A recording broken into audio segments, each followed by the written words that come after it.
Hello বন্ধুরা, কেমন আছেন সবাই? আশা করি সকলেই ভালো আছেন এবং সুস্থ আছেন। বড়দের নমস্কার এবং ছোটদের ভালোবাসা নিয়ে আজকের ভিডিওটি শুরু করছি। বন্ধু, পশ্চিমবঙ্গে যে আরজিকর কাণ্ড ঘটে গেল, সেই কাণ্ডর প্রতিবাদে, তীব্র প্রতিবাদে আমরা কিন্তু পথে নেমেছিলাম সকল সাধারণ মানুষ। তখন ছিল না কোনো রাজনৈতিক রং, তখন ছিল না কোনো বর্ণ বৈষম্য। সকলেই আমাদের বোনেদের জন্য পথে নেমেছিলাম, যাতে আমাদের বোন সঠিক বিচার পায়। কিন্তু কি হলো শেষমেশ, এইটি বিষয় আজকে। আরজিকর কাণ্ড ঘটেছে আগস্ট মাসে এবং তার দুদিন পরেই পুলিশ সেই অভিযুক্তকে গ্রেপ্তার করে এবং তার একদিন পরেই আদালত রায় দেয় যে পুলিশের তদন্তভার সিবিআইয়ের হাতে তুলে দেওয়া হবে। সেখানে রাজ্য সরকার আগের থেকে বললেও সেখানেও সম্মতি জানায় এবং সিবিআই তদন্ত করছে আজকে 90 দিনের ওপরে। সিবিআই তদন্তে এখনো পর্যন্ত পুলিশের তুলে দেওয়া সেই সঞ্জয় রায়ই কিন্তু একমাত্র দোষী, বা সিবিআই চার্জশিটে যা দেখা গেছে, সিবিআই চার্জশিটে যা পেশ করেছে, সঞ্জয় রায়ই একমাত্র দোষী। তাছাড়া আমরা যেই কথাগুলো শুনেছিলাম সোশ্যাল মিডিয়ায় যে পাঁজরের হাড় ভেঙে দেওয়া হয়েছে, 150 গ্রাম বীর্য, এগুলি সত্যি অনেক ভুয়ো কথা যে আমরা তখন ভাবতেই পাইনি। তখন সোশ্যাল মিডিয়ায় যেটা ছড়িয়েছে, যেটা পেয়েছি সেটাই বিশ্বাস করেছি। তবে ডাক্তারদের এই কর্মকাণ্ডের পরে সব বিশ্বাস যেন উঠে গেছে। কারণ যখন নাকি একের পর এক দফা নিয়ে রাজ্যের মুখ্যমন্ত্রীর কাছে তারা বারবার গেছে, বা তারা তাদের দফাগুলো যখন পূরণ হচ্ছে না বা তাদের শর্তগুলো পূরণ হচ্ছে না, তখন তারা বৈঠকেও বসেনি। তখন হয়তো ভেবেছিলাম তারা সত্যিই জাস্টিস চায়, আমাদের বোনের জাস্টিস চায়। কিন্তু শেষমেশ কি দেখা গেল, ডাক্তাররা বসবে না করে একদিন বসলেন, তাদের সকল দফা এই রাজ্যের মুখ্যমন্ত্রী মেনেও নিলেন। যাক, তার দুদিন পরে আবার শুরু হলো যে আরও নাকি তাদের 10টি দফা আছে। অবশ্যই ভালো কথা। এই 10টি দফা তাদের এই 10টি দফা নিয়ে তারা নবান্নের সভাঘরে বৈঠক করেন মুখ্যমন্ত্রীর সঙ্গে। কিন্তু তারা নিজেরাও কিন্তু তখন জানতো না যে সভাঘরে সিসিটিভি ক্যামেরার ফুটেজ সংগ্রহ করা হচ্ছে বা সেটাকে লাইভ মানুষকে দেখানো হচ্ছে।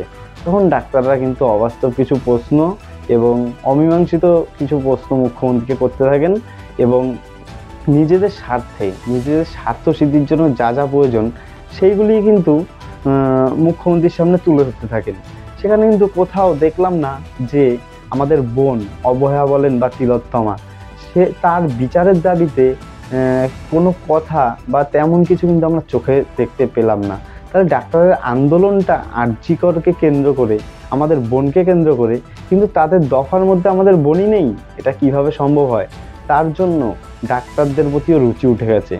তাই ডাক্তারদের উদ্দেশ্যে আমার একটাই কথা, আপনারা মানুষের সেবা করেন, আপনারা মানুষের কাছে ভগবান। সেখানে মানুষের সেন্টিমেন্ট নিয়ে আপনারা খেলা করবেন না, প্রথম কথা। দ্বিতীয় কথা, আপনাদের তো অনেক দাবি আমরা শুনলাম, সাধারণ মানুষ শুনলো, গোটা দেশ দেখলো। তো সাধারণ মানুষ হিসাবে আপনাদের কাছেও আমার একটি দাবি, সকল সাধারণ মানুষের উদ্দেশ্য করে আপনাদের কাছে আমাদের একটি দাবি। আপনারা যেইভাবে সরকারি হাসপাতালে দেখেন ফ্রিতে, তখন কোনো রকমে 10 সেকেন্ডে আপনারা প্রেসক্রিপশনটা রেডি করে সেই পেশেন্টটাকে ছেড়ে দেন। কিন্তু যখন নাকি সেই পেশেন্ট একটি বেসরকারি জায়গায় যায়, তখন আপনারা 10 মিনিট 15 মিনিট পর্যন্ত ধরে দেখেন। তার মূল কারণ কি ডাক্তারবাবু? তার কারণ হচ্ছে গিয়ে আপনারা সেখানে 500-1000 টাকা করে ভিজিট নেন। তবে সাধারণ মানুষের উদ্দেশ্যে আমার একটাই কথা থাকবে, যেসব ডাক্তারবাবুরা 500 টাকা, 1000 টাকা, 1500 টাকা, 2000 টাকা পর্যন্ত ভিজিট নেয়, আপনারা প্রতিবাদ গড়ে তুলুন। তারপরে দেখবেন কিছু কিছু ডাক্তারবাবু আছে, ধরুন আপনি কোনো এমন জায়গায়, বেসরকারি জায়গায়, সেটা ফার্মেসি হতে পারে, কোনো মেডিকেল শপ হতে পারে, সেখানে ডাক্তারবাবুরা আপনাদের চেক আপ করলেন, তারপরে আপনাদের কিছু টেস্ট দিলেন। দেখবেন ডাক্তারবাবুরা এমন জায়গায় সাজেস্ট করবে যেখানতে না করে আনলে আপনাদের সেই টেস্ট রিপোর্ট ডাক্তারবাবু দেখবেন না। আমি জানি যারা ভিডিওটি দেখছেন তাদের অনেকের সাথে এটা হয়েছে। যেহেতু প্রসঙ্গ আরজিকরের বিষয় নিয়ে, কিন্তু যখন ডাক্তারবাবুরা নিজেদের প্রসঙ্গতেই মাতামাতিতে মত্ত, তখন সাধারণ মানুষ হিসাবে আমাদের তো এইটুখানি বলতেই হয়, আপনারা সাধারণ মানুষরা আন্দোলন গড়ে তুলুন এই ডাক্তারদের বিরুদ্ধে। যেই ডাক্তাররা গরিব মানুষের কষ্ট করা, মেহনত করা টাকা 1 সেকেন্ডে রক্ত চুষে খেয়ে ফেলে, সেই ডাক্তাররা নাকি আবার ভগবান। কেন? আপনারা ভিজিট কমিয়ে দিন, বা আপনাদের পাকা রিসিপ্ট দেখান। আপনারা তো কোনোদিন কোনো সাধারণ মানুষকে রিসিপ্ট দেখাচ্ছেন না। আপনারা কত অ্যামাউন্ট নিচ্ছেন মানুষের থেকে সেটাও দেখাচ্ছেন না। মানুষকে এখন থেকে রিসিপ্ট দেখানো প্র্যাকটিস করুন। এই আওয়াজ সাধারণ জনগণ আজ না হয় কাল তুলবেই, কারণ আপনারা ডাক্তার হয়েও মানুষের সেবা করতে শেখেননি। আমি সকল ডাক্তারদের বলছি না, বেশ কিছু ডাক্তার নিজেদের স্বার্থ সিদ্ধি ছাড়া কিচ্ছু বোঝে না। বেশ কিছু ডাক্তার মানুষের জীবনকে জীবন ভাবে না, ভাবে মানুষ তো মরছে তাই কি হচ্ছে, তার তো টাকাটা ইনকাম হয়ে যাচ্ছে।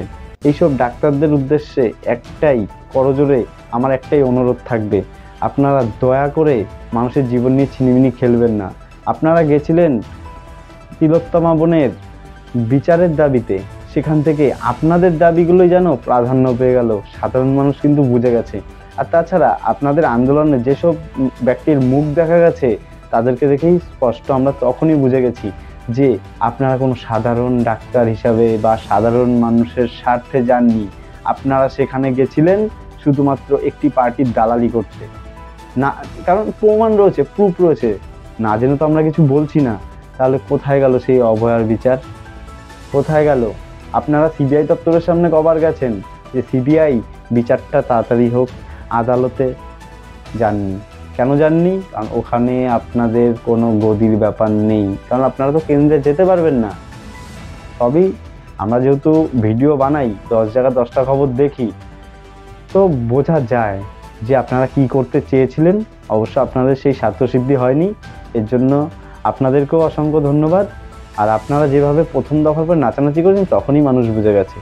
তবে একটা কথা বলে শেষ করব, সাধারণ মানুষকে বলবো ডাক্তারদের বিরুদ্ধে একটু প্রতিরোধ গড়ে তুলুন। না হলে এইসব ডাক্তাররা কিছু কিছু ডাক্তাররা মানুষের জীবন তো ফিরিয়ে দিতেই পারে না, সেই বিনিময়ে অর্থ ধ্বংস করে ফেলে।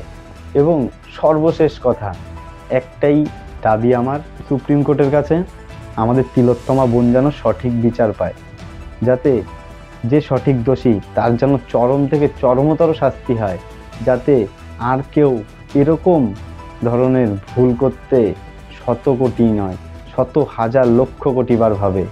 জয় হিন্দ, বন্দে মাতরম।